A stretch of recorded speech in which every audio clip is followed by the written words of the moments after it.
So hello guys, आज मेरे पास एक आया था मिनी बूपर रिपेयर होने के लिए, है ना। ये कुछ इस तरीके का दिखता है, आपने देखा भी होगा। और ये यहाँ से चार्जिंग वगैरह हो गए और कुछ जितना इसका बैकअप होता है 1 घंटा 1.5 घंटा 2 घंटा, ये उतना घंटा आराम से बच जाता है। फिर हम इसको दोबारा से चार्ज करके फिर यूज़ कर लेते हैं। तो जो कस्टमर लेके आया था उनका कहना है, जो भी इसको कस्टमर लेके आए थे उनका कहना है कि ये ना तो चार्ज हो रहा है और ना ही ये चल पा रहा है, गाने बज रहे हैं। तो नॉर्मल सी बात है, चार्ज होगा तो गाने भी बजेंगे। तो मैंने इसको खोल के इसका जो सामान था वो मैंने निकाल लिया है, वो मैं आपको दिखा रहा हूँ। पर ये खुलेगा कैसे मैं आपको वो बता रहा हूँ। इसमें ये यहाँ पे लगा हुआ होता है अंदर। तो हमें क्या करना होता है, ये दोनों साइड, ये इस तरीके के दोनों साइड पे लॉक लगे हुए होते हैं। इनको यहाँ से किसी से हाथ से खोल सकते हो तो हाथ से, या किसी चीज़ से ऐसे खोलना है बस, ठीक है। ये अलग खुल जाते हैं। फिर उसके बाद ये जाली उतारनी होती है। जाली उतारने के बाद आपको यहाँ पे 4 पेंच मिलेंगे, 1 2 3 और 4। हमें चारों पेंच निकालने हैं और फिर ये ओपन हो जाएगा। अब यहाँ पे एक बोर्ड लगा हुआ है, यहाँ पे स्पीकर है और यहाँ पे एक लिथियम आयरन का 3.5 से 4 वोल्ट तक का सेल, या किसी किसी में आपको बैटरी भी देखने को मिल सकती है। तो इसमें सिंपल सा बस यही चीज़ होती है। अब इसमें जो बोर्ड लगा हुआ था वो बोर्ड लगा हुआ है ये, मैं आपको जूम करके दिखा दूँ।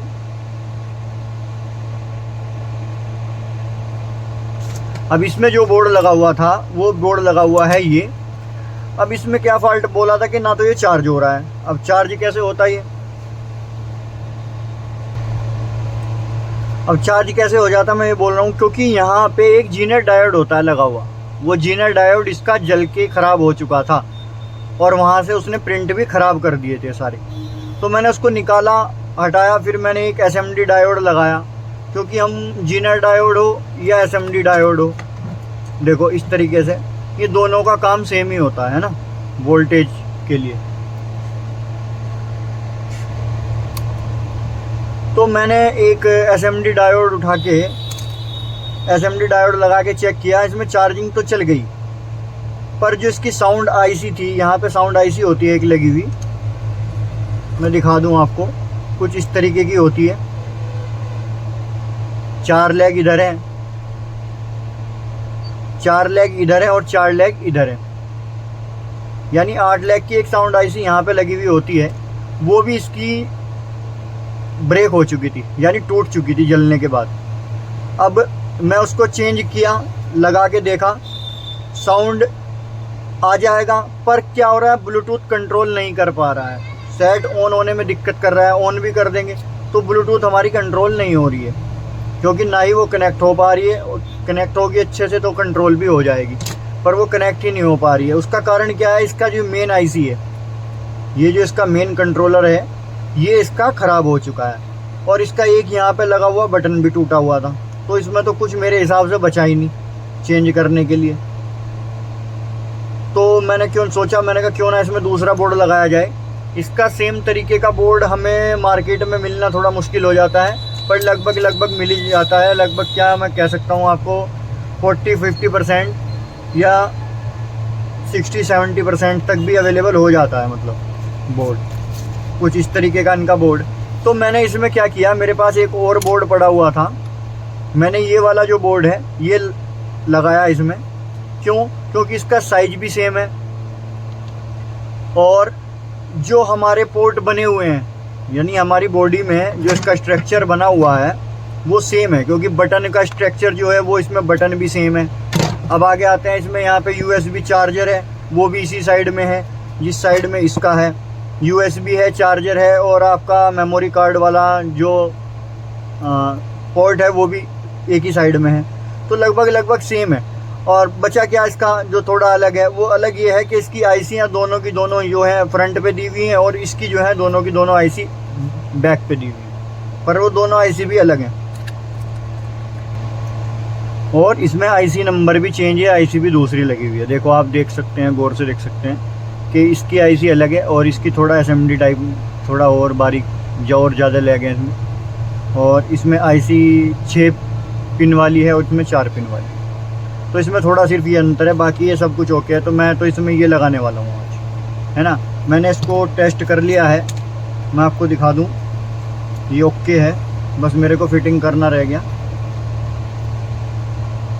ये आप देख सकते हैं, मैंने इसमें वोल्टेज दिए हैं और ये ब्लूटूथ मोड इसका ऑन हो चुका है और कनेक्ट भी हो चुका है। तो कहने का मतलब ये है, अगर ज़्यादा ही फॉल्ट हो किसी भी बोर्ड में तो आप उसको ज़्यादा रिपेयर करने की कोशिश ना करें। अगर हाँ सामान अवेलेबल है तो आप रिपेयर कर सकते हैं, वरना उसको एक साइड रख दें। अब मैं आपको दिखाता हूँ इनमें कितने तरीके के बोर्ड और किस किस तरीके के बोर्ड मेरे पास फ़िलहाल अवेलेबल है। मैं वो आपको सारे दिखा रहा हूँ और इनमें क्या क्या फ़ॉल्ट आ सकते हैं, क्योंकि इनमें ज़्यादातर सब में सेम ही फ़ॉल्ट होते हैं।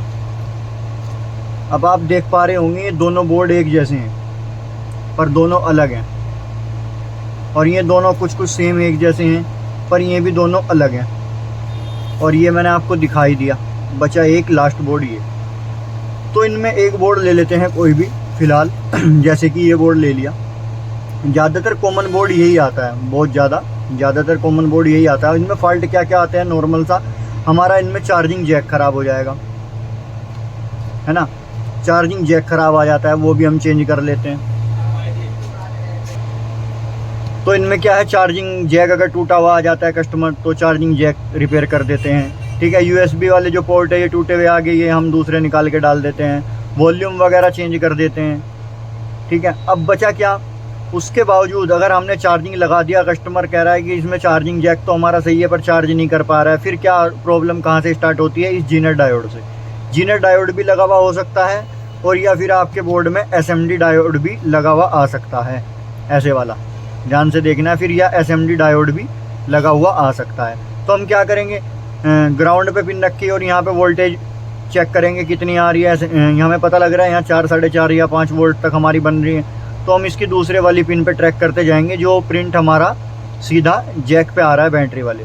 हमें पता लगा इस साइड में अगर हमारी इधर आ रही है और इधर नहीं आ रही है तो नॉर्मल सा है, हमारा जीनर डायोड ख़राब है। जीनर डायोड हटा के या तो जीनर डायोड है या वो लगा दो, या नॉर्मल डायोड 4007 का है वो लगा दो। अगर वो भी नहीं है तो किसी बोर्ड से उतार के आप ये अपना एसएमडी डायोड लगा सकते हो। मतलब कहने का ये है, यहाँ पे डायोड चेंज करना है। डायोड चेंज करने के बाद अगर यहाँ पे लाइन कहीं पे और भी ब्रेक हो रही है या नहीं मिल पा रही है तो उसका भी इलाज है, हम जीनर डायोड को सप्लाई देंगे जैक से, और बाद में जीनर डायोड का जो दूसरा पॉइंट है वहाँ से सीधा एक जंपर उठा के हम इसके प्लस पॉइंट पे दे देंगे, हमारी चार्जिंग ओके हो जाएगी। ठीक है, अगर उसके बावजूद भी मान लो हमारा जैक जो है कामयाब हो गया है और उसके बाद भी हमारी कोई कह रहा है कि आवाज़ नहीं आ रही है, तो हम क्या चेक करेंगे, अपना स्पीकर। मान लो मेरे पास एक ये 4 ओम का स्पीकर है, 4 ओम में कितना है, 4 ओम का स्पीकर मेरे पास है, ये लगा हुआ है किसी बोर्ड में और हमारी आवाज़ नहीं आ रही है। तो हम सबसे पहले अपना स्पीकर चेक करेंगे। अगर स्पीकर भी ओके है हमारा तो हम क्या चेक करेंगे, ये 4 पिन वाली 8 पिन वाली आईसी 8 लेग हैं इसकी। कुछ में क्या होता है, कुछ में जैसे मैंने आपको दिखाया था अभी,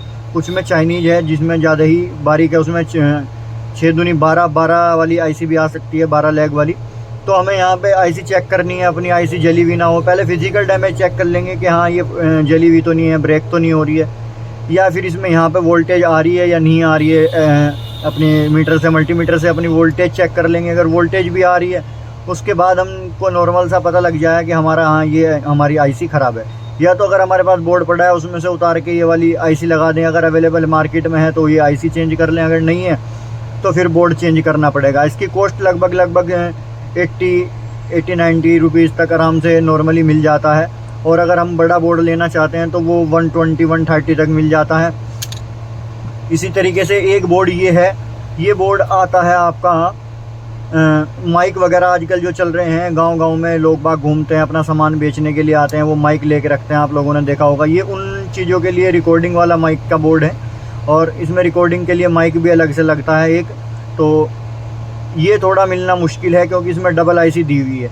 एक आप अलग से भी लगा सकते हैं, मतलब एक स्पीकर की जगह आप 2 यूज भी कर सकते हैं, इसमें 2 आईसी दी हुई हैं। तो एक रिकॉर्डिंग के लिए भी है इसमें।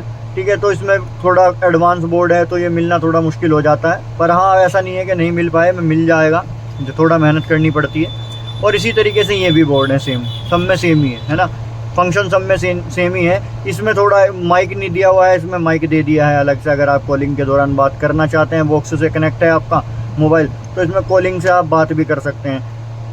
सब में चीज़ वही है, एक कंट्रोलर दिया हुआ है मेन ब्लूटूथ कंट्रोल करने के लिए, आवाज़ के लिए एक आईसी है और एम्पलीफायर आईसी है, और सब वही फंक्शन है।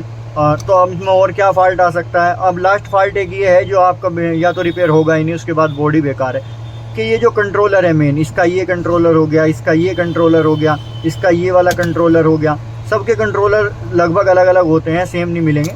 ये अगर कंट्रोलर आपके हीट हो रहे हैं या ब्रेक हो चुके हैं तो बस फिर ये आपका बोर्ड बेकार ही है, आप इसे फेंक ही नहीं। अगर आपके पास कंट्रोलर पड़ा है तो लगा के एक बार चेक कर लें, वरना नहीं है तो ये बेकार ही है, फिर आपको बोर्ड ही चेंज करना पड़ेगा।